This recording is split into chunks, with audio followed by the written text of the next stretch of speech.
Ngayon guys, dumating na kami talaga sa Quirinias City guys. So ipapakita ko sa inyo yung view. Ito yung Dome Hotel na nasa Quirinias downtown talaga guys. Dome Hotel. So yan guys ha. Nasa ano na kami. Main downtown area ng Quirinias City. Dumating na kami.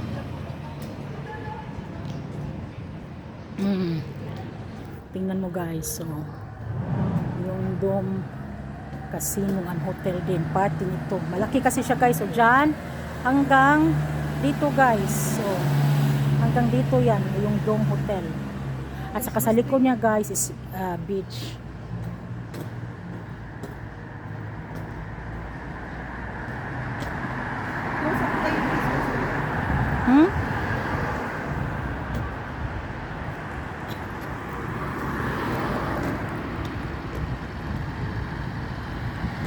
So, another video guys.